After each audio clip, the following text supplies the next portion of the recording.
Invisible. Depuis plusieurs semaines, l'imam Hassan Iki Youssen n'habite plus chez lui à Lourches, petite commune du Nord. C'est ce que nous ont confirmé ses proches que nous avons rencontrés aujourd'hui. À 59 ans, voici un personnage sulfureux, un prédicateur dans le radar des services de renseignement depuis 20 ans, notamment depuis ses propos tenus sur le peuple juif. C'est un peuple qui nécessite d'être rappelé à l'ordre 24 heures sur 24. Il y a même une parole de Jésus qui appelle les enfants d'Israël, il les insulte en les traitant de quoi? De race de vipères. Discours haineux contre les juifs, propos complotistes, sexistes, ou encore ces mots sur Oussama Ben Laden. Grand combattant face aux Américains, grand défenseur de l'islam.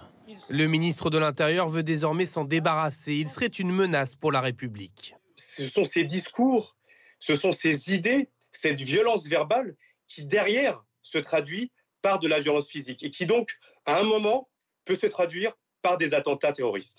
Hassan Iki Youssen est né en France de parents marocains.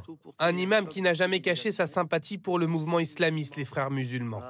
À la sortie d'une des mosquées où il a prêché il y a plusieurs années, aucune trace d'un homme potentiellement dangereux.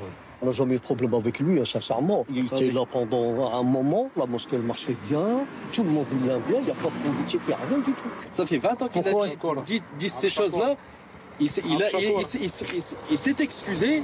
Pour son avocate, ses prises de position ne sont pas suffisantes pour l'expulser. Elle rappelle que ce père de famille de 5 enfants n'a jamais été condamné. On peut débattre dans une démocratie, dans un état de droit, des positions idéologiques, théologiques de mon client. Mais là n'est pas la question. La question, c'est celle de la menace grave et actuelle à l'ordre public qui justifierait une expulsion, encore une fois, urgente pour des propos plus qu'anciens. Message qui a été entendu par le tribunal administratif il y a 3 jours. Celui-ci a suspendu l'arrêté d'expulsion. Bataille juridique devenue politique. Gérald Darmanin a décidé de saisir immédiatement le Conseil d'État.